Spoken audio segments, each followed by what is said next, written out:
La luz de las lámparas fluorescentes en la base de la Fuerza Aérea Eielson, Alaska, parecía especialmente cruda a esa hora temprana, reflejándose en las paredes lisas y recién pintadas del pasillo.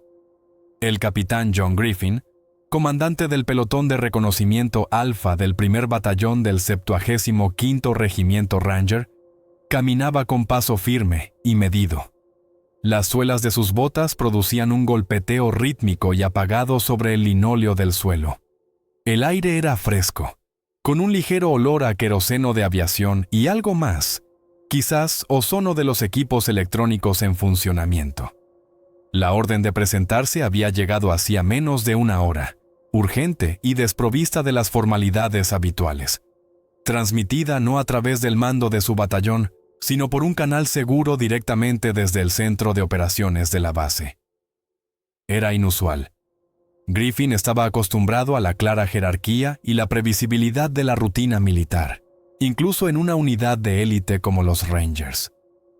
La incertidumbre le provocaba una tensión leve, casi imperceptible, en los músculos de los hombros. Llegó a una puerta con una placa que decía: Sala de Conferencias 3C. Acceso restringido. Dos guardias de la Fuerza Aérea, completamente equipados, revisaron su identificación y luego uno de ellos abrió la puerta. La sala interior era estándar. Una mesa larga, una docena de sillas, un proyector en el techo, una pantalla en la pared. Pero en la mesa solo había sentada una persona y vestía de civil. Su traje gris oscuro le sentaba impecablemente. La corbata era discreta, el rostro impenetrable. Tendría unos 45 años, pelo corto y ojos atentos que siguieron a Griffin con mirada evaluadora mientras entraba. A su lado, sobre la mesa, descansaba un maletín delgado. En la sala no había nadie del mando habitual de Griffin. El hombre de civil se levantó. «Capitán Griffin, gracias por venir tan rápido. Siéntese, por favor. Puede llamarme señor Johnson. Represento los intereses de la agencia que ha autorizado la operación Leopardo de las Nieves». Su voz era monótona, carente de inflexiones, puramente profesional. Griffin se sentó, apoyando las manos sobre la mesa. El señor Johnson abrió el maletín y sacó varias carpetas y una tableta. Le acercó una de las carpetas a Griffin. A su pelotón Alfa se le ha asignado una misión de ejecución inmediata. Objetivo: infiltrarse en el cuadrante 73 Delta. Es un sector remoto del Parque Nacional de Nali, que no figura en la mayoría de los mapas. Encendió la tableta, donde apareció un mapa satelital de la zona. Montañas, glaciares, escasas áreas boscosas. Un contorno rojo delineaba el área de interés. El motivo de la convocatoria es una serie de picos de energía anómalos e interferencias de radio de banda ancha procedentes de este sector. Han sido detectados por sistemas satelitales y nuestras estaciones de seguimiento en Alaska. La naturaleza de las señales es desconocida. El señor Johnson pasó una página en la carpeta de Griffin. La tapadera oficial para consultas externas, y si es necesario para los niveles inferiores de mando, es la búsqueda y evacuación de un dron experimental accidentado. Eso no se corresponde con la realidad. Griffin estudiaba el mapa en silencio. El sector 73 Delta estaba realmente aislado. Llegar allí por tierra sería largo y complicado. La inteligencia es extremadamente limitada, continuó Johnson, señalando unas hojas impresas en la carpeta. Hay firmas térmicas, inestables, pulsantes. Hay patrones de interferencia de radio, caóticos, cubriendo un amplio espectro de frecuencias. No hay confirmación visual del objeto o la fuente. La vigilancia por satélite se ve dificultada por el terreno y las condiciones meteorológicas, así como por interferencias activas. Miró directamente a Griffin. Su misión: infiltrarse sigilosamente en el sector, realizar reconocimiento, recopilar la máxima cantidad de datos, fotos, vídeos y, si es posible, muestras de materiales o componentes de la fuente de radiación. Tras completarla, retirada y evacuación inmediatas. Queda categóricamente prohibido entrar en contacto con cualquier fuerza u objeto no identificado, a menos que sea dictado por una amenaza directa a la vida del personal. Las reglas de enfrentamiento son máximamente estrictas. Abran fuego solo en respuesta a acciones agresivas o en defensa propia. Suponemos la posible presencia de medios tecnológicos desconocidos. Estén preparados para todo. Griffin asintió, continuando el estudio de los documentos. La composición de su pelotón alfa era estándar para este tipo de operaciones. 12 hombres. Él mismo, su segundo al mando, el sargento de primera clase Marcus Riley, alias Rex, el cabo Simmons como operador de radio, el especialista Henderson, Doc, como médico, y 2 equipos de fuego de 4 Rangers cada uno. Todos los soldados eran experimentados, con innumerables entrenamientos y varios despliegues de combate a sus espaldas. El equipo prescrito era el estándar para condiciones árticas, pero con importantes añadidos. Visores nocturnos modificados con infrarrojo ampliado y posiblemente otros rangos espectrales. Detectores portátiles de radiación electromagnética. Canales de comunicación seguros, aunque el uso de la palabra supuestamente por parte de Johnson le provocó a Griffin una ligera duda sobre su fiabilidad. Equipos de supervivencia reforzados para condiciones de frío extremo. Método de inserción, salto-jalo, informó Johnson. Salto a gran altitud con apertura baja del paracaídas, desde un 130 Hércules. De noche. El punto de salto está calculado para minimizar su ruta a pie hacia el sector 73 Delta y no dejar rastro cerca de él.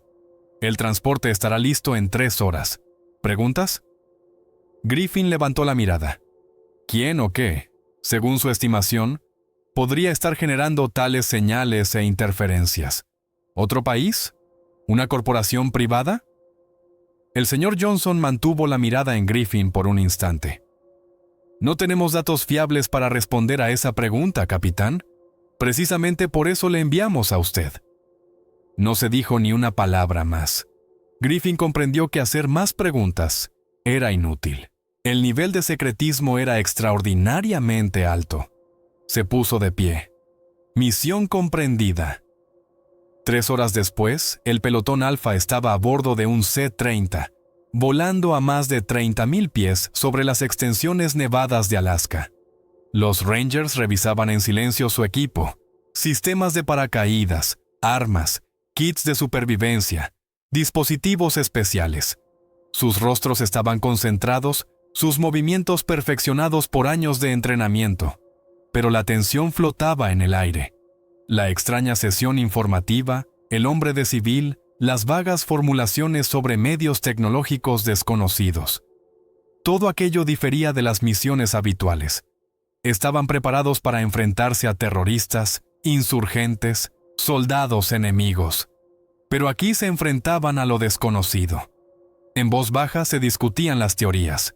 Una nueva arma rusa o china, un desarrollo secreto estadounidense fuera de control, o incluso un raro fenómeno natural.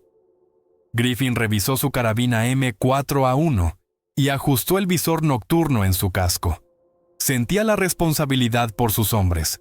La luz roja sobre la rampa cambió a verde. ¡Adelante!, sonó la orden. Una tras otra, las 12 figuras desaparecieron en la negra abertura del cielo nocturno sobre Alaska. Caída libre en el aire enrarecido y helado. Luego el tirón del paracaídas al abrirse. El aterrizaje fue duro, pero sin incidentes, sobre nieve profunda. El grupo se reunió rápidamente, comprobando el equipo. El cabo Simmons estableció contacto con la base. El breve informe del aterrizaje se transmitió sin interferencias. Griffin miró a su alrededor. Una interminable llanura nevada, rodeada por las oscuras siluetas de las montañas a lo lejos. La temperatura rondaba los 25 grados Fahrenheit bajo cero. El silencio era absoluto, roto únicamente por el crujido de la nieve bajo sus pies y su propia respiración. El pelotón alfa inició la marcha hacia el sector 73 Delta. La operación Leopardo de las Nieves había comenzado. Avanzar a través de la noche de Alaska requería resistencia y máxima concentración. El pelotón alfa se movía en formación táctica de cuña, lo que permitía controlar el frente y los flancos, proporcionando cobertura mutua.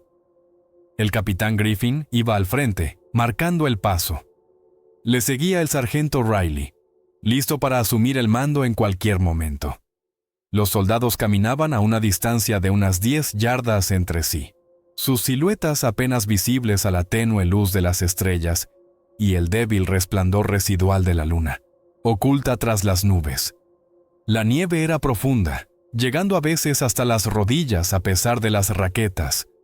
Cada paso requería esfuerzo. El vaho salía de sus bocas en nubecillas, congelándose inmediatamente en cuellos y máscaras. Utilizaban los pliegues del terreno, barrancos poco profundos, grupos de abetos bajos, para ocultar su avance, escaneando constantemente el entorno a través de los visores nocturnos. El mundo a su alrededor era monocromático, tonos de gris y negro. Solo la nieve fosforecía bajo la amplificación de los visores nocturnos. Tras 2 horas de marcha, comenzaron los primeros problemas de comunicación. Al principio fueron breves ráfagas de estática en el canal principal. El cabo Simmons, el operador de radio del pelotón, se detuvo. Apoyó una rodilla en el suelo y empezó a manipular los ajustes de su radio AN por PRC 152. Posiblemente actividad geomagnética, señor, o la influencia del terreno, informó en voz baja a Griffin por el canal interno del comunicador. Pero las interferencias no desaparecieron. Se hicieron más frecuentes, más intensas, pasando del canal principal al de reserva. Crepitaciones y siseos caóticos dificultaban la transmisión incluso de mensajes cortos dentro del grupo. Simmons fruncía el ceño. Sus dedos enfundados en gruesos guantes intentaban torpemente encontrar una señal limpia. Aproximadamente 1 milla después, se toparon con la primera rareza. Delante, en la ladera de una pequeña colina, se veía un grupo de árboles, pero algo en ellos no cuadraba. Varios troncos gruesos de abeto estaban partidos a una altura de 6 o 7 pies sobre el suelo. Las roturas eran irregulares, con astillas sobresaliendo en todas direcciones, como si los árboles hubieran sido quebrados o cortados no por el viento, que apenas soplaba, ni por una avalancha de la que no había rastro, sino por alguna fuerza enorme y concentrada. Griffin hizo una señal para detenerse. Los Rangers se dispersaron, inspeccionando la zona. Cerca de los árboles rotos, encontraron hallazgos aún más inquietantes en la nieve. Varias hendiduras grandes y profundas. Tenían forma redondeada, de unos 3 pies de diámetro cada una, y se hundían en la nieve al menos 2 pies. Los bordes de las hendiduras eran borrosos, difuminados. No se parecían a huellas humanas ni a las de ningún animal conocido, ni siquiera los más grandes como el oso grizzly o el alce. Y tampoco eran marcas de vehículos. No se veían huellas de orugas ni de ruedas cerca. «Rex, ¿qué opinas?», preguntó Griffin en voz baja a su segundo al mando. El sargento Riley se agachó, examinando atentamente una de las hendiduras, iluminándola con una linterna de filtro rojo. «No lo sé, Capi. Nunca había visto nada igual. Demasiado peso y una forma extraña. Y mire, las huellas no son uniformes, como si lo que las dejó se moviera a saltos o aterrizara». Continuando la marcha, el pelotón se sumergía cada vez más en una atmósfera de creciente inquietud. Notaron otra peculiaridad del terreno a medida que se acercaban al punto calculado como epicentro de las señales. Habían desaparecido todos los signos de vida salvaje, ni rastros de zorros o liebres en la nieve, ni el ulular ocasional de un búho, ni siquiera el graznido de un cuervo. Un silencio absoluto, antinatural, salvo por sus propios pasos y respiraciones. El aire parecía inmóvil, denso, como cargado de electricidad estática. Griffin y varios soldados más empezaron a sentir una desagradable presión en las sienes, un ligero dolor de cabeza. La intranquilidad, que al principio atribuían a lo inusual de la misión, se estaba convirtiendo en un presentimiento de peligro claro y físicamente palpable. A unas 3 millas del centro del cuadrante 73 Delta, la comunicación se perdió por completo. El ruido estático en los auriculares fue reemplazado por un silencio absoluto, muerto. Simmons intentaba desesperadamente contactar con la base. Cambiaba frecuencias, revisó la antena. Luego probó el teléfono satelital del kit de emergencia. Nada. Aislamiento total. Griffin detuvo al pelotón. Los soldados se agruparon más. Sus miradas eran cautelosas. «No hay comunicación», constató Simmons, quitándose el casco y secándose el sudor de la frente a pesar del frío glacial. «Completamente muertos. Todos los canales». Griffin miró a sus hombres. Sus rostros, iluminados por la luz verdosa de los visores nocturnos, estaban tensos. El profesionalismo y el entrenamiento luchaban contra el creciente miedo irracional a lo desconocido. El silencio duró varios segundos. «Continuamos el avance», decidió finalmente Griffin. «La misión sigue siendo la misma. Máxima precaución. Avancen más juntos, de cobertura en cobertura. Vigilancia de 360 grados. Armas listas». Cambió su carabina del seguro al modo de fuego semiautomático. Los demás siguieron su ejemplo. Los clics de los seguros sonaron anormalmente fuertes en el opresivo silencio. Las suposiciones sobre armas secretas aún persistían, pero las extrañas huellas, los árboles rotos y la completa ausencia de vida alrededor sugerían algo completamente diferente, algo que no encajaba en los marcos habituales de comprensión. La tensión se volvió casi palpable, espesándose en el aire helado junto con su aliento. El pelotón cruzaba un pequeño claro cubierto de nieve, rodeado de escasos y retorcidos abetos. Se movían con cautela, siguiendo las huellas del compañero de delante, intentando no romper el silencio. La luna se asomaba a ratos entre las nubes rasgadas, proyectando sombras inciertas y danzantes sobre la nieve. Griffin iba en el centro de la cuña, escaneando constantemente el terreno adelante y a los lados a través del visor nocturno. Rex cubría el flanco izquierdo. La retaguardia, 2 Rangers, Turner y Ramírez, cerraba la formación controlando la espalda. Precisamente desde la retaguardia llegó el ataque. Todo ocurrió en una fracción de segundo. No se oyeron pasos ni el crujido de advertencia de una rama. Solo un movimiento confuso, borroso, en el límite de la visión periférica. Una silueta oscura que pasó fugazmente entre los árboles a la derecha de los últimos hombres. Simultáneamente, se oyó un extraño estallido sordo, parecido al sonido del aire al rasgarse, y un breve y cegador destello de energía de tono azulado. Ramírez, que iba el último, se desplomó en la nieve sin emitir sonido alguno. Turner alcanzó a darse la vuelta y gritar, pero en ese mismo instante fue lanzado hacia un lado por un fuerte impacto, como si un ariete invisible lo hubiera embestido. Su cuerpo voló varios pies y golpeó pesadamente contra el tronco de un árbol. «¡Contacto atrás!». El grito de Rex rompió el tenso silencio antes de que Griffin pudiera asimilar completamente lo sucedido. La reacción del pelotón fue instantánea, perfeccionada hasta el automatismo por cientos de horas de entrenamiento. Los 10 soldados restantes se dispersaron al instante, formando una defensa circular alrededor del punto de ataque. El estruendo ensordecedor de las armas automáticas rompió la calma sepulcral del claro.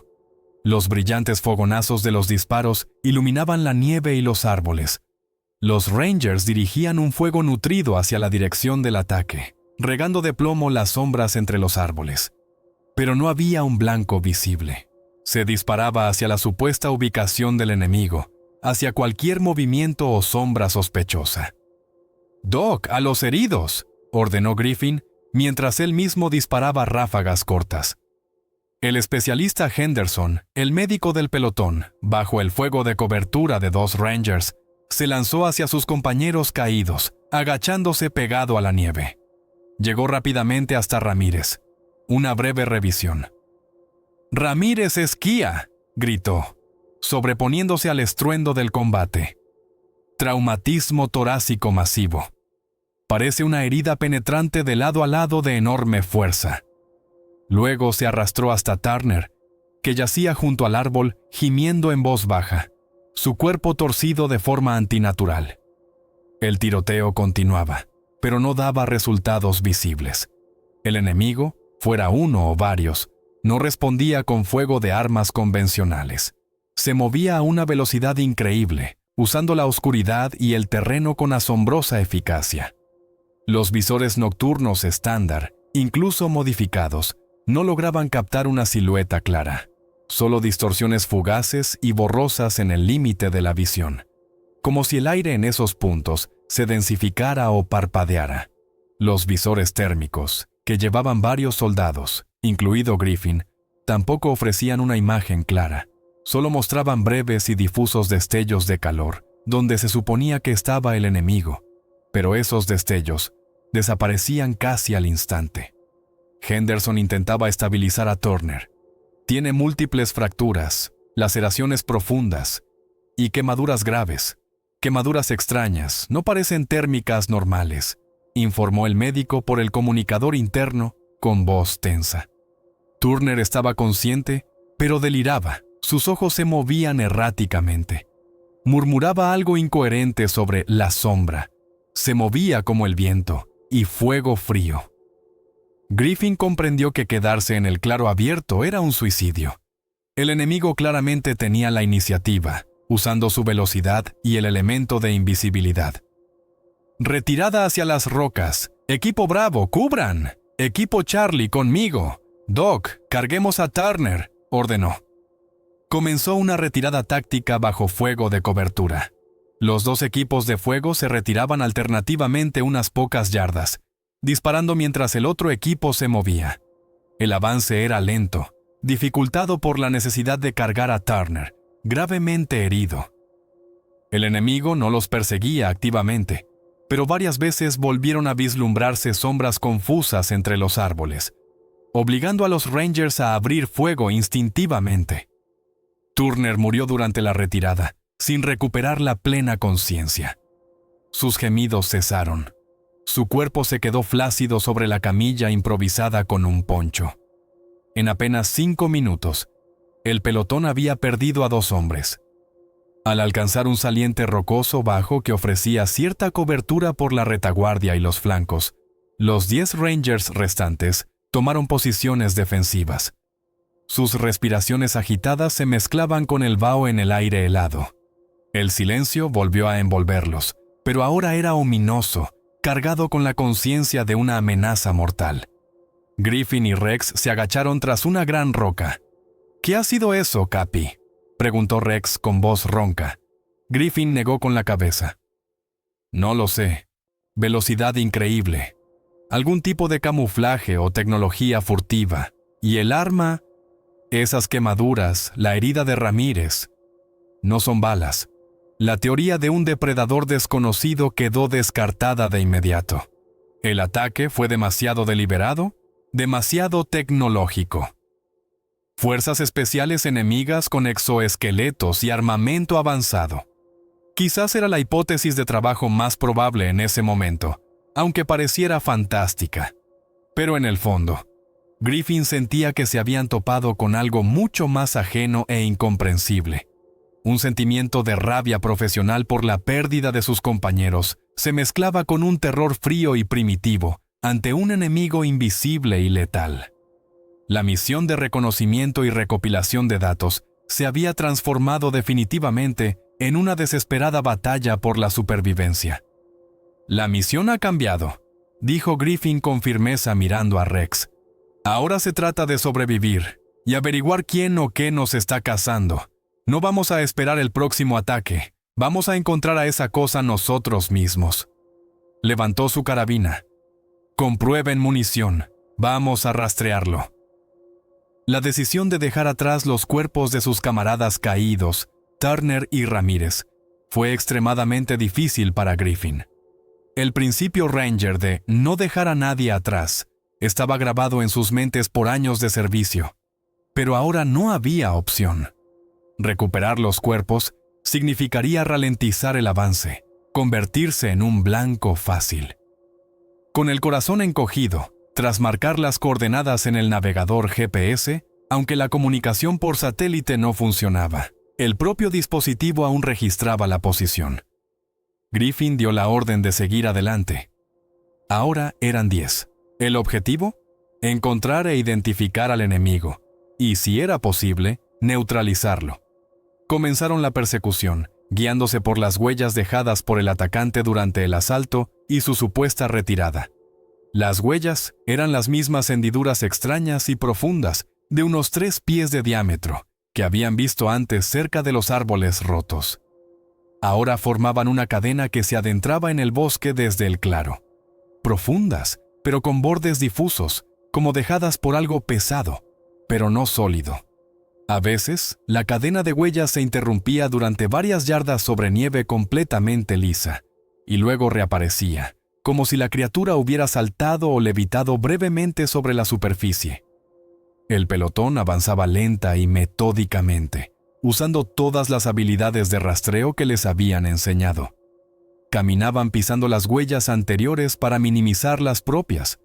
Los exploradores de vanguardia examinaban atentamente el terreno por delante, buscando posibles trampas o emboscadas. Los soldados escaneaban constantemente sus sectores de responsabilidad, usando no solo la visión directa, sino también la periférica, más sensible al movimiento. El silencio del bosque les crispaba los nervios. Cada crujido de una rama seca bajo una bota, cada ráfaga de viento susurrando en las copas nevadas de los árboles, les hacía sobresaltarse y apretar con más fuerza sus armas. La tensión era casi física, flotando en el aire helado como un denso velo. El enemigo parecía saber que lo perseguían y jugaba con ellos a un cruel juego psicológico. Los Rangers oyeron varias veces sonidos extraños a lo lejos, breves chasquidos o un chirrido agudo, cuya fuente no pudieron determinar. Varias veces, los soldados detectaron con el rabillo del ojo un movimiento fugaz en la periferia, donde una inspección más atenta no revelaba nada. Griffin ordenó colocar varias minas Claymore M18A1, activadas por movimiento en los flancos, y la retaguardia de su avance. 2 veces, las minas detonaron con un estruendo ensordecedor, iluminando el bosque con destellos y dispersando cientos de bolas de acero. Pero una rápida comprobación de los lugares de detonación no reveló ni rastros del enemigo ni signos de haber sido alcanzado. Este juego del gato y el ratón desgastaba sus nervios y agotaba sus fuerzas tanto como el esfuerzo físico de moverse por la nieve profunda. Tras 1 hora de esta persecución, llegaron a otro pequeño claro. Aquí de nuevo había signos de destrucción. Varios árboles estaban derribados o rotos de la misma manera antinatural que los que habían visto antes. En la nieve, junto a otra cadena de extrañas huellas, los Rangers descubrieron varias gotas oscuras. El líquido era viscoso, casi negro a la luz normal, pero cuando le apuntaron con el haz de una linterna ultravioleta del botiquín médico, empezó a emitir una débil fluorescencia verdosa. No era sangre en el sentido habitual. Junto a las gotas de líquido yacía un pequeño objeto, un trozo de metal fundido de forma irregular, del tamaño de la palma de una mano. Era sorprendentemente ligero para su tamaño, pero al intentar doblarlo o rayarlo con un cuchillo, resultó ser increíblemente resistente. La superficie era lisa, con una estructura celular apenas perceptible, diferente a cualquier aleación terrestre conocida. Cualquier análisis in situ era imposible, pero este fragmento se convirtió en la primera prueba material de la naturaleza no terrestre de su enemigo. Mientras el pelotón examinaba los hallazgos, el enemigo atacó de nuevo.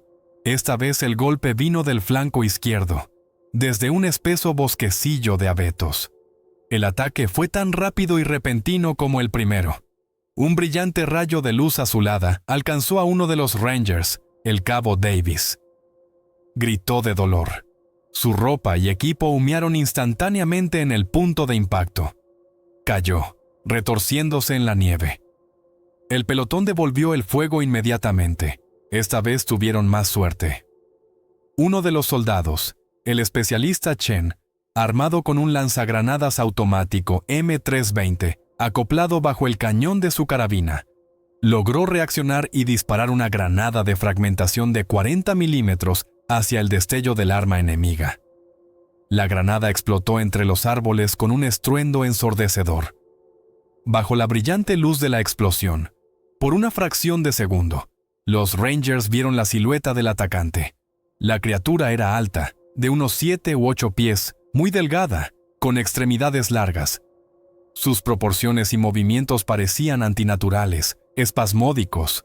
La cabeza era pequeña, alargada. La piel o revestimiento de su cuerpo tenía un tono oscuro y mate. La criatura, evidentemente herida o aturdida por la explosión, se tambaleó, emitió un chillido corto y agudo, y luego se lanzó a una velocidad increíble hacia el interior del bosque y desapareció de la vista, dejando tras de sí unas cuantas gotas más del oscuro líquido fluorescente. La hipótesis de las fuerzas especiales enemigas se desmoronó definitivamente. El fragmento de metal desconocido, la extraña sangre, la naturaleza de las heridas, el arma de energía, la apariencia y la velocidad inhumana de la criatura. Todo indicaba irrefutablemente que el pelotón alfa se había enfrentado a un adversario extraterrestre. La toma de conciencia de este hecho fue impactante. El terror ante lo desconocido se mezcló con la fría determinación de los Rangers. Eran soldados, y su trabajo era luchar contra el enemigo, fuera cual fuera. Ahora sabían contra quién luchaban. Griffin reunió a los soldados restantes en una pequeña depresión al abrigo de unos espesos abetos. Quedaban 9, incluyéndole a él. Davis, herido por el rayo de energía, estaba vivo, pero su estado era grave. Extensas quemaduras de 3er grado, fuerte shock por dolor. Henderson hacía todo lo posible, utilizando los limitados recursos del botiquín de campo. Una breve y tensa discusión de la situación tuvo lugar sin palabras superfluas. El hecho del encuentro con una forma de vida alienígena fue aceptado como una realidad. Las emociones, miedo, ira, incredulidad, fueron relegadas a un segundo plano por la necesidad profesional de actuar. Bien, no estamos tratando con humanos, comenzó Griffin con voz firme, tratando de reprimir su propia agitación. Las criaturas son altas, rápidas, usan alguna forma de camuflaje y armas de energía.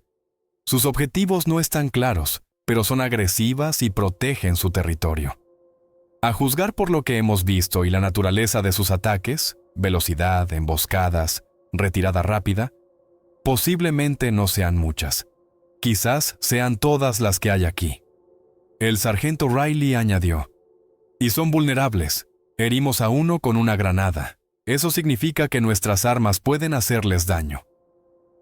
Los Rangers examinaron atentamente las pruebas recogidas. Las gotas de líquido oscuro y viscoso brillaban débilmente en la penumbra bajo la luz de las linternas. El fragmento de metal estaba frío al tacto, a pesar de haber estado claramente expuesto a altas temperaturas. Su camuflaje quizás no sea perfecto o requiera energía, sugirió uno de los soldados, el especialista Wu, responsable del equipo técnico de reconocimiento. El visor térmico detectó un breve destello antes del ataque, y los BN registran una ligera distorsión. El detector de PEM también mostró un breve pico. Quizás ellos también estén heridos después de llegar aquí, dijo Henderson, sin dejar de vendar a Davis. Tal vez su nave esté dañada y el equipo no funcione a plena potencia.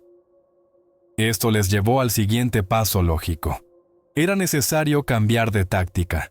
La persecución directa de un enemigo rápido y parcialmente invisible en un bosque desconocido era demasiado arriesgada. Suspendemos la persecución, decidió Griffin. Nuestro nuevo objetivo es encontrar la fuente de esas interferencias que bloquearon nuestras comunicaciones. Lo más probable es que sea su base, o nave, o algún tipo de equipo. Es su guarida. Iremos allí. Usaremos el terreno para atender emboscadas. Si podemos atraerlos a una posición preparada, tendremos una oportunidad. Miró a Chen, el granadero. Chen, tus proyectiles de 40 milímetros son nuestra principal ventaja contra su velocidad. Úsalos con cabeza. También ordenó preparar las minas Claymore para su posible colocación en posiciones defensivas. Los soldados revisaron sus armas, redistribuyeron la munición de los compañeros caídos. En sus ojos se leía una sombría determinación. El miedo no había desaparecido, pero ahora coexistía con la rabia por los amigos muertos y la firme intención de sobrevivir y contraatacar. La disciplina y el entrenamiento de combate de los Rangers, perfeccionados durante años de servicio, se imponían al terror primitivo. Eran la última línea de defensa aquí, en esta desolación helada, contra un enemigo cuya existencia quizás nadie en el mundo ni siquiera sospechaba. La responsabilidad por el resultado de esta lucha desigual recaía únicamente sobre ellos. El pelotón inició un cauteloso avance en la dirección desde donde, según los cálculos de Griffin y Simmons, provenían las interferencias de radio más fuertes antes de perder la comunicación. El movimiento se volvió aún más lento y sigiloso. No avanzaban uno tras otro, sino en una cadena dispersa, con grandes intervalos, deteniéndose a menudo para observar y escuchar el entorno. Utilizaban todos los sensores disponibles, BN, visores térmicos, detectores de PEM, intentando detectar al enemigo primero. A medida que avanzaban, algunos soldados comenzaron a informar de sensaciones extrañas. Susurros apenas audibles, pero sin una fuente definida. Luces parpadeantes o manchas luminosas en la visión periférica que desaparecían al intentar enfocarlas. Griffin no estaba seguro de si era el resultado de alguna tecnología alienígena, un intento de presión psicológica o simplemente una consecuencia del extremo agotamiento físico y nervioso del grupo. Henderson comprobó el estado de los soldados, midió el pulso, verificó la reacción pupilar. No había desviaciones físicas evidentes, pero la sensación de irrealidad de lo que estaba sucediendo crecía. Tras varias horas de avance lento y tenso, empezaron a notar nuevas señales. Zonas de nieve que parecían anormalmente lisas, como si la superficie hubiera sido nivelada o fundida. Marcas extrañas en los troncos de los árboles. No arañazos, sino más bien muescas precisas o símbolos de origen desconocido. Y lo más importante, en el aire apareció un zumbido de baja frecuencia apenas perceptible. No tanto se oía con los oídos como se sentía con todo el cuerpo. Una ligera vibración que penetraba a través de la gruesa ropa de invierno. El zumbido se hacía cada vez más claro a medida que avanzaban. Se estaban acercando a la fuente, se estaban acercando a la guarida del enemigo. Tras superar una cresta baja y nevada, el pelotón alfa llegó al borde de un amplio claro, oculto en las profundidades de un barranco montañoso. Ante ellos, se desplegó una vista que confirmaba sus más audaces y terribles suposiciones. En el centro del claro, a aproximadamente media milla de su posición, se encontraba la fuente de las interferencias y anomalías. Un objeto de forma irregular, más bien discoidal, parcialmente hundido en ángulo en el suelo helado y la nieve profunda, claramente como resultado de un aterrizaje de emergencia o un accidente. Sus dimensiones eran impresionantes, no menos de 150 pies de diámetro. El casco estaba hecho del mismo metal oscuro y mate, similar al fragmento que habían encontrado antes. El objeto estaba dañado. En la parte visible del revestimiento se abrían varias fracturas y grietas. De un gran boquete en un costado, salía un humo o vapor débil, apenas perceptible. En algunos lugares se veían rastros de fuerte fusión y combustión. Una característica interesante era que parte de la superficie del objeto parecía parpadear o vibrar, creando un efecto de ligero desenfoque en los contornos, como si un campo de camuflaje imperfecto todavía intentara ocultar su presencia, pero funcionara incorrectamente debido a los daños. Griffin y Rex, ocultos tras los árboles en el borde de la cresta, observaban con prismáticos de visión mejorada. Alrededor de la nave estrellada se veían signos de actividad. Las mismas hendiduras extrañas y profundas en la nieve conducían desde el bosque hasta el objeto y de regreso. Detectaron varias figuras moviéndose cerca del casco. Eran las mismas criaturas que habían vislumbrado durante el último enfrentamiento. altas, delgadas, con extremidades anormalmente largas y movimientos rápidos y bruscos. Había 4. Se movían cerca de una de las fracturas, haciendo algo en el revestimiento, posiblemente intentando realizar reparaciones o evaluar los daños. Se veía otra figura en la base del objeto. Parecía inmóvil, quizás actuando como observador. 5 criaturas en total. Probablemente eran todos los que habían sobrevivido al accidente y a los enfrentamientos con los Rangers. Ahora el objetivo de los alienígenas estaba absolutamente claro. No eran agresores por naturaleza, al menos no en esta situación. Eran náufragos, atrapados en un planeta extraño y hostil. Su agresión era un acto de autodefensa desesperada. Protegían su nave dañada, posiblemente su única esperanza de rescate, reparación o llamada de ayuda. Y el pelotón Alfa era para ellos una amenaza directa e inmediata que había invadido su territorio temporal. La situación para los Rangers era un punto muerto. No había a dónde retirarse, no había comunicación, y el enemigo rápido y letal probablemente no les dejaría ir muy lejos. Atacar directamente, asaltar la nave dañada defendida por 5 criaturas con armas de energía, sería un puro suicidio. Solo eran 9 hombres aptos para el combate, sin contar a Davis, gravemente herido. «Tomen posiciones aquí, en la cresta», ordenó Griffin en voz baja.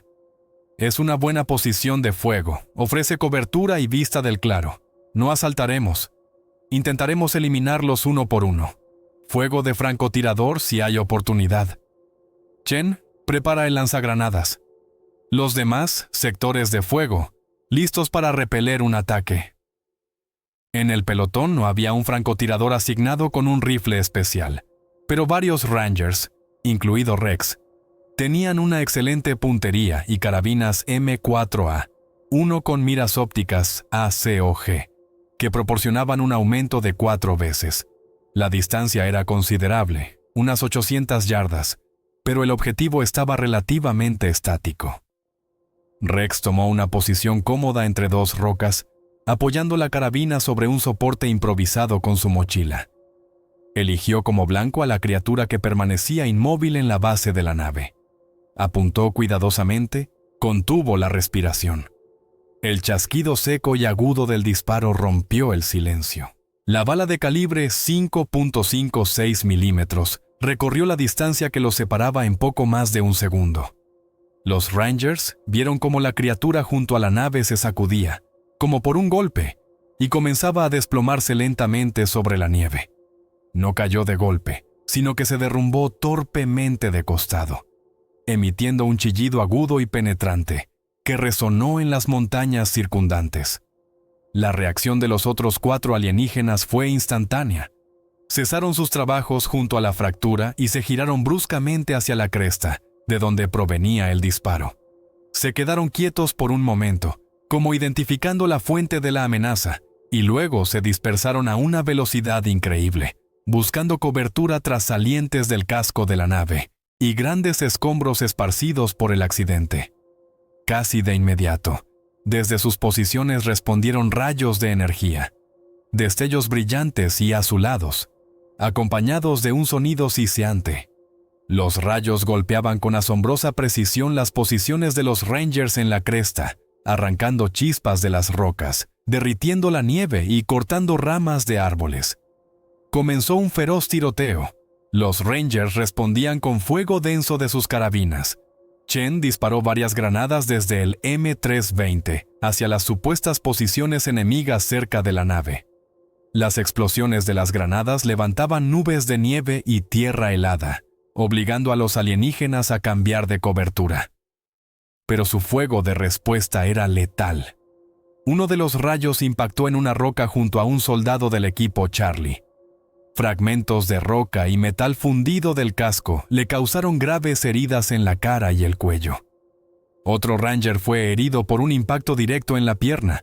El rayo de energía le atravesó músculos y hueso.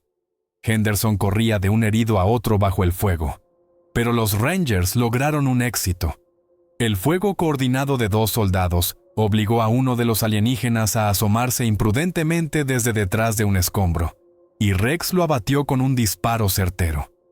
La criatura cayó y no se movió más. Había bajas en ambos bandos. 2 Rangers gravemente heridos, un alienígena muerto, otro herido. El campo de batalla alrededor de la nave alienígena dañada se convirtió en un infierno helado, iluminado por los fogonazos de los disparos y los rayos de energía. Los alienígenas se adaptaron rápidamente a la situación cambiante. Ya no se quedaban a la intemperie, sino que actuaban con inteligencia táctica, usando cada saliente del casco de la nave, cada escombro e incluso los pliegues del manto de nieve como cobertura. Se movían constantemente, sin dar a los Rangers la oportunidad de ajustar el tiro. 2 de ellos intentaron flanquear la posición alfa por la derecha, moviéndose en cortas carreras bajo el fuego de cobertura de sus compañeros. Griffin detectó la maniobra a tiempo y dirigió el fuego de su equipo hacia el flanco, obligando al enemigo a retroceder hacia la nave. Además de los rayos de energía, los alienígenas comenzaron a usar otro dispositivo. Periódicamente, uno de ellos levantaba un pequeño objeto, parecido a una vara metálica, y lo apuntaba hacia la cresta. El dispositivo no emitía un rayo, sino más bien una onda de espacio distorsionado o un brillante destello de luz. Al ser alcanzados por su efecto, los Rangers experimentaban desorientación momentánea, mareos, visión borrosa, y los visores nocturnos quedaban inutilizados por unos segundos, inundados de luz blanca. Esto les daba a los alienígenas preciosos instantes para cambiar de posición o disparar con precisión. Los hombres de Alfa luchaban con la furia y la desesperación de los condenados. Todos comprendían que no había retirada posible y que no llegarían refuerzos. Respondían al fuego enemigo con toda la potencia de fuego disponible. Henderson, arriesgando su vida, continuaba atendiendo a los heridos, que ya eran 3. El cabo Simmons, cuya radio era inútil, usaba ahora el detector portátil de PEM, intentando predecir la dirección del siguiente ataque por los picos de radiación, o detectar el funcionamiento del campo de camuflaje enemigo.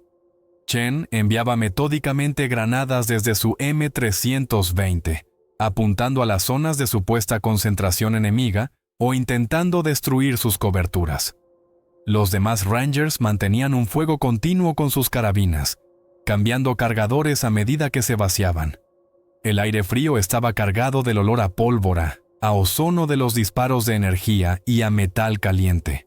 Pero la superioridad tecnológica de los alienígenas en algunos aspectos y su, al parecer, fanática determinación en defender la nave se hacían notar. Durante breves y brutales intercambios de fuego, murieron otros 2 Rangers. Uno murió por un impacto preciso de un rayo de energía en la cabeza, que atravesó el casco. Otro fue herido de muerte por la metralla de una granada o mina enemiga de tipo desconocido, que explotó cerca de él. La explosión no fue fuerte, pero creó una potente onda expansiva. Ahora solo quedaban 5. Griffin, Rex, el médico Henderson, que ahora también disparaba con su carabina, el granadero Chen y el especialista Wu. Los 3 heridos yacían al abrigo de las rocas, sus gemidos mezclándose con el estruendo del combate. Griffin comprendía que no podían resistir mucho más tiempo así. Sus municiones se estaban agotando y sus fuerzas disminuían. La única oportunidad, por remota que pareciera, estaba relacionada con la nave. Quizás en su interior hubiera algo que pudiera ayudar, comunicaciones operativas, equipo médico, o por el contrario, algo que debían destruir para evitar que los alienígenas pidieran refuerzos. O la nave podría convertirse en un último y desesperado refugio. Durante el tiroteo, Griffin notó un detalle. El fuego de los alienígenas se había vuelto menos intenso. Quizás ellos también estaban sufriendo bajas por el fuego de los Rangers, o sus armas tenían munición limitada. Necesitaban recargarse o enfriarse tras el fuego intenso. Era una oportunidad, quizás la última. «Rex, Chen, Wu, cubran. Vamos a asaltar la nave», gritó Griffin, tomando una decisión desesperada. «Henderson, conmigo». Los 3 soldados restantes, Rex, Chen y Wu, Concentraron todo su fuego en las posiciones alienígenas cerca de la nave, creando una barrera de fuego. Chen disparó sus 2 últimas granadas. Bajo esta cobertura, Griffin y Henderson se lanzaron hacia adelante, bajando corriendo por la ladera de la cresta hacia la gran fractura más cercana, en el casco de la nave alienígena. Corrían agachados, zigzagueando entre rocas y árboles dispersos. Los rayos de energía pasaban zumbando cerca, dejando surcos humeantes en la nieve. Durante esta carrera desesperada, uno de los soldados que les cubría, el especialista Wu, fue abatido por fuego enemigo. Cayó y no se movió más. Griffin y Henderson casi habían alcanzado su objetivo cuando, desde la esquina de la fractura, salió a su encuentro uno de los alienígenas. Disparó casi a quemarropa. El rayo alcanzó a Henderson en el pecho, lanzándolo hacia atrás. El médico cayó muerto. Griffin, reaccionando instintivamente, levantó su carabina y vació el resto del cargador a quemarropa sobre la alta y delgada figura del enemigo. Las balas impactaron en el torso y las extremidades de la criatura. Se sacudió, se tambaleó y se desplomó en la nieve justo a la entrada de la fractura. Griffin se quedó solo al pie de la nave enemiga. Los sonidos del combate a sus espaldas cesaron. Griffin respiraba con dificultad, apoyado contra el frío metal del casco alienígena. Estaba herido. Una esquirla de roca o un fragmento de proyectil enemigo le había abierto un corte en el hombro. La sangre empapaba la tela de su chaqueta, mezclándose con la nieve derretida. El dolor era agudo, punzante. Inspeccionó rápidamente la herida. No era una hemorragia arterial, pero la herida era profunda. Presionándola con la mano, miró hacia la oscura abertura de la fractura en el revestimiento de la nave. Desde el interior llegaba un olor extraño, una mezcla de ozono, metal quemado y algo más, desconocido, ligeramente dulzón. Afuera reinaba el silencio. Ni disparos, ni gritos. Griffin intentó llamar a Rex por el comunicador, sabiendo que era inútil. Solo el siseo muerto como respuesta. Se había quedado solo. O Rex y Chen también habían muerto, o los alienígenas se habían escondido. Tenía que salir de la zona expuesta. Reuniendo sus últimas fuerzas, sobreponiéndose al dolor, Griffin se deslizó al interior de la nave, a través de los bordes irregulares de la fractura. La transición de la luz brillante, aunque nublada, del día en el claro nevado a la penumbra interior de la nave, fue abrupta. Dentro reinaba el silencio, roto solo por el suave zumbido de algunos sistemas y su propia respiración entrecortada. La iluminación de emergencia, paneles tenues que emitían un débil resplandor azulado o verdoso, alumbraba un estrecho pasillo que se adentraba en el objeto. Las paredes, el suelo y el techo estaban hechos del mismo metal liso y oscuro que el revestimiento exterior. En las paredes se veían paneles de control integrados con símbolos y diagramas parpadeantes e incomprensibles.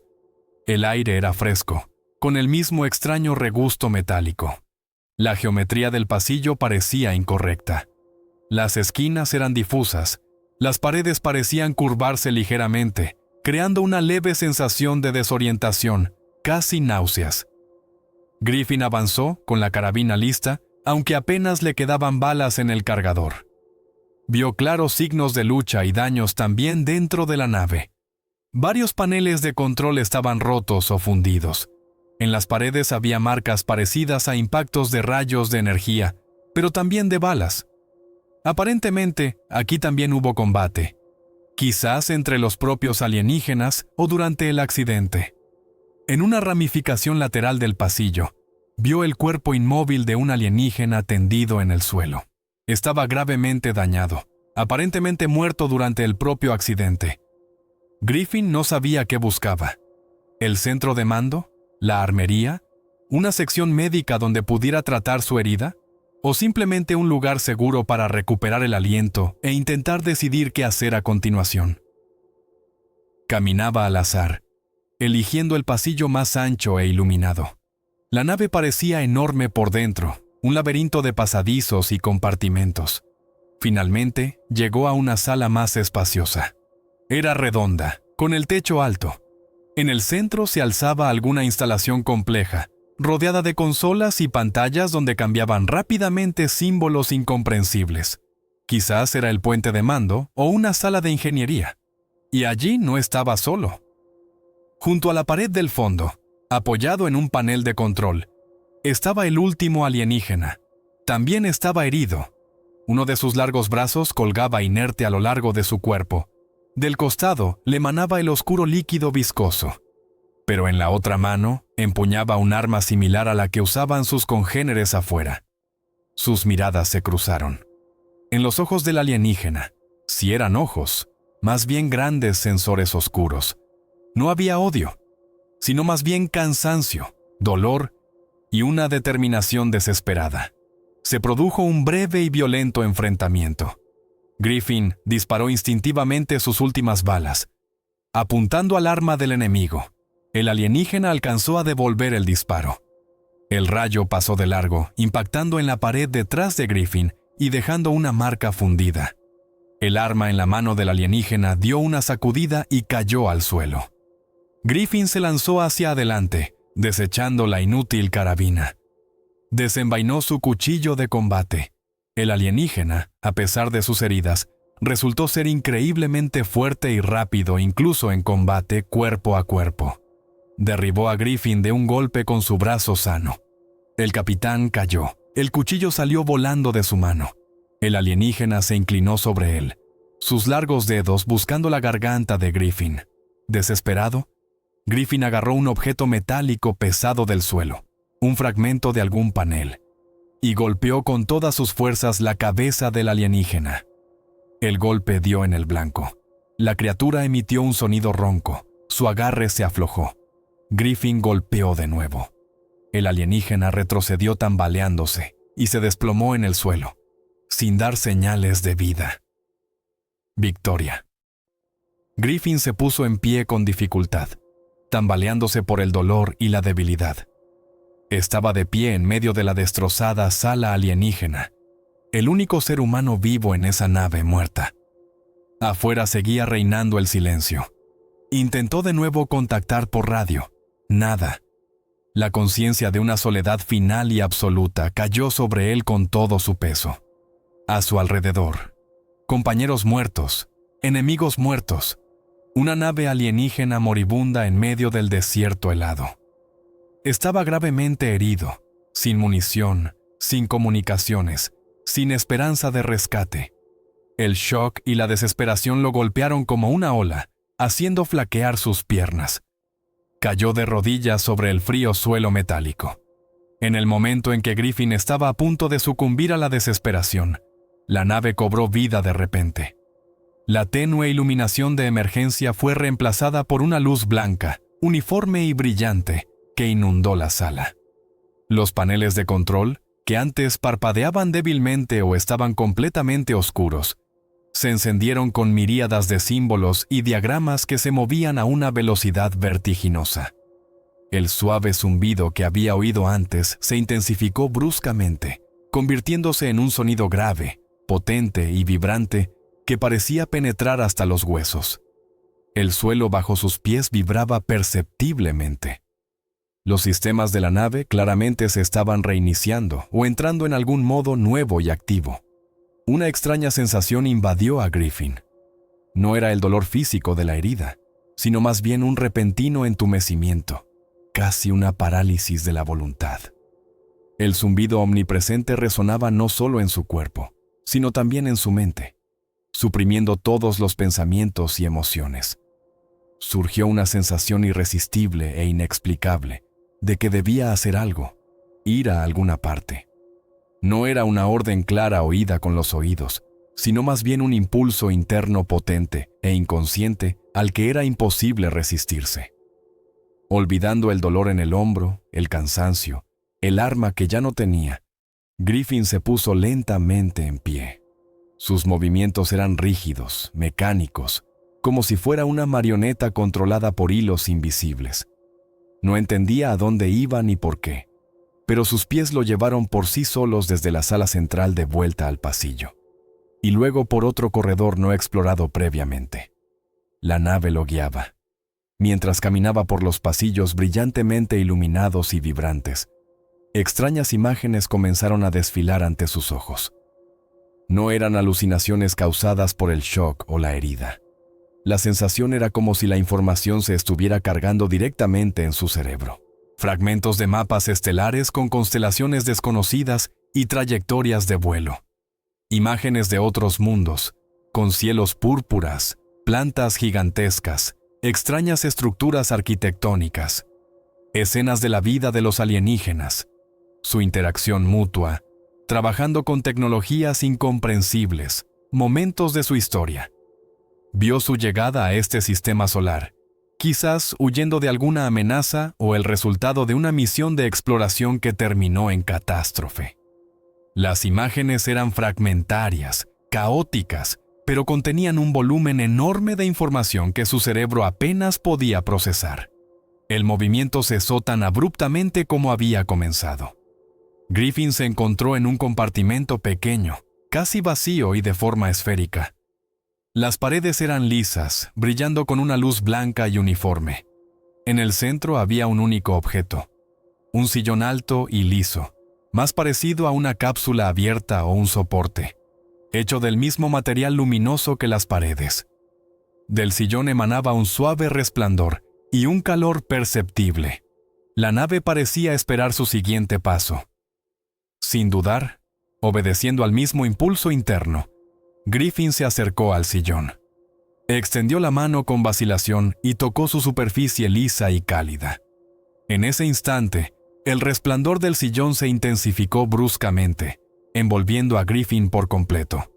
Una luz blanca y brillante llenó todo su campo de visión, volviéndose insoportablemente intensa. La vibración y el zumbido alcanzaron su punto máximo, convirtiéndose en un sonido único y ensordecedor, que ahogó todas las demás sensaciones. Sintió como su cuerpo se relajaba, su conciencia comenzaba a disolverse en esa luz y sonido absorbentes. Estaba ocurriendo algo más allá de la comprensión humana: transferencia de conciencia, grabación de datos, intervención médica, borrado de memoria, ¿o todo ello a la vez? No lo sabía. Su último pensamiento, antes de que la conciencia lo abandonara por completo, fue un fragmento de imagen. El rostro del sargento Rex, gritando algo en silencio. Y luego solo hubo un destello brillante y absorbente. Fuera de la nave, si alguien hubiera podido observarla en ese momento, habría visto cómo los bordes irregulares de la fractura por la que Griffin había entrado comenzaban a cerrarse suavemente, como si se sellaran con metal líquido. La grieta desapareció, dejando tras de sí solo una superficie lisa e intacta. El bajo zumbido que emanaba de la nave se intensificó al máximo por un instante, haciendo vibrar la nieve a su alrededor, y luego cesó abruptamente. La nave volvió a quedar en silencio, sumida en la quietud. Su superficie dejó de parpadear, el efecto de camuflaje se volvió perfecto, o quizás entró en un modo de conservación total, fundiéndose con el paisaje circundante, esperando su momento o muriendo lentamente en su tumba helada de Alaska. Pasó una semana. La operación de búsqueda en el sector 73 Delta y áreas adyacentes se llevaba a cabo con creciente desesperación y estaba a punto de concluir. El pelotón Alfa del 75º Regimiento Ranger figuraba oficialmente como desaparecido en acto de servicio durante una misión secreta. Los responsables de la Operación Leopardo de las Nieves ya preparaban informes sobre la imposibilidad de continuar la búsqueda en las condiciones invernales extremas, y se disponían a declarar a todo el pelotón como fallecido. Pero entonces ocurrió algo imprevisto. Un helicóptero UH-60 Black Hawk, perteneciente a la Unidad de Operaciones Especiales de la Fuerza Aérea, Pararescue, que realizaba un último sobrevuelo de uno de los cuadrantes de búsqueda, situado a decenas de millas del supuesto lugar de desaparición del grupo de Griffin, avistó una figura solitaria en tierra. Un hombre caminaba penosamente por la nieve profunda sin raquetas, sin rumbo aparente, tropezando y cayendo. El helicóptero descendió inmediatamente, Los rescatistas que bajaron con el cabrestante encontraron al capitán John Griffin. Estaba vivo, pero en estado de shock profundo y con una fuerte conmoción cerebral. Su ropa estaba hecha jirones, tenía la cara y las manos congeladas, y estaba gravemente agotado y deshidratado. Pero sorprendentemente, no tenía heridas abiertas graves en el cuerpo que pudieran explicar cómo había sobrevivido durante una semana o más a temperaturas tan bajas. Solo en el hombro se veía una extraña cicatriz, ya curada, que no se parecía a una herida de bala o metralla habitual. Griffin estaba desorientado, su mirada perdida. No respondía a las preguntas de los rescatistas. Lo subieron a bordo del helicóptero y lo trasladaron inmediatamente a la base Eielson, al hospital. Tras recibir los primeros auxilios y sacarlo del estado de hipotermia y deshidratación, Griffin recibió la visita de unos investigadores.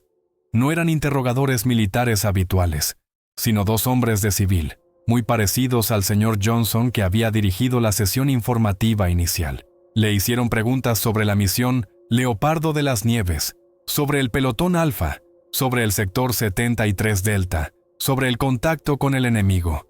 Pero Griffin no pudo responder a ninguna de ellas de forma coherente. Los miraba con genuina perplejidad. Su voz era baja e insegura. No recordaba nada.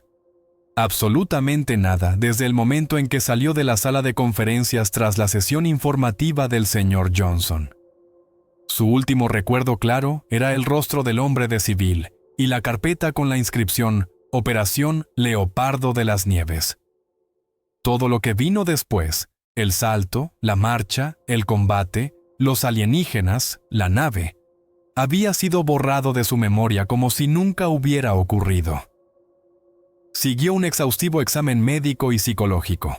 Los médicos realizaron todas las pruebas posibles: resonancia magnética cerebral, electroencefalograma, análisis toxicológicos. No se encontraron daños orgánicos, tumores, ni rastros de exposición a sustancias psicotrópicas conocidas. Se le diagnosticó una forma grave de amnesia retrógrada, probablemente causada por una combinación de estrés extremo, conmoción cerebral y exposición prolongada al frío. Sin embargo, algunos médicos, en conversaciones extraoficiales, se encogían de hombros, admitiendo que una pérdida de memoria tan completa y selectiva de un periodo de tiempo específico era extremadamente inusual. Los equipos especiales, enviados a buscar tanto en las nuevas coordenadas donde se encontró a Griffin como en la zona del supuesto último contacto del pelotón Alfa, no descubrieron nada significativo, ni los cuerpos de los Rangers caídos, ni rastros de la nave alienígena, ni siquiera signos de un combate reciente y feroz. El terreno parecía intacto, cubierto de nieve fresca, como si nada extraordinario hubiera ocurrido jamás allí.